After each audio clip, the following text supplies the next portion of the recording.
এক রাতে কবরস্থান থেকে হঠাৎ একটা আওয়াজ শোনা যায়। লোকজন ভয় পেয়ে যায়। কে এই আওয়াজ দিচ্ছে? একজন সাহস করে কাছে গিয়ে শোনে। কবরের ভেতর থেকে কণ্ঠ ভেসে আসছে, আমাকে বাঁচাও, আমি ভুল করেছি। লোকটা কেঁপে ওঠে।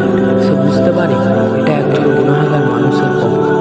সে সারা জীবন নামাজ পড়েনি, আল্লাহকে মনে করেনি, সারাটা জীবন ধরে গুনাহ করে গেছে, কিন্তু গুনার উপর অনুতপ্ত হয়নি।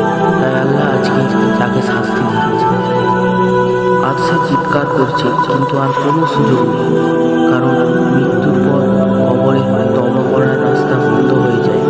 মৃত্যুর পরে কবরই হলো বান্দার প্রথম মঞ্জিল। বান্দা কি আল্লাহর দেখানো রাস্তা অনুযায়ী চলেছিল, না সারাটা জীবন গুনাহ করেছিল, আল্লাহ নাফরমানি করেছিল? তার হিসাব। তুমি এখনো বেঁচে আছো, তোমার কাছে এখনো সময় আছে। তাই যত সম্ভব তাড়াতাড়ি আল্লাহর দিকে ফিরে আসো, কারণ মৃত্যুর পর আর তওবা করার তুমি সময় পাবে না। আল্লাহ বলেছে, তোমরা তওবা করে আমার দিকে ফিরে আসো। তোমরা চোখের পানি ফেলো আমার কাছে। তোমার চোখের পানি ফেলতে দেরি হবে, আমি তোমার বিগত জীবনের সমস্ত গুনাহ খাতাগুলিকে মাফ করে দেবো। বলুন সুবহানাল্লাহ। তাই আর দেরি না করে আমরা সকলে আজ থেকেই আল্লাহমুখী হব, দিনের কাজে লিপ্ত হব, তা প্রতিজ্ঞা করে নিই।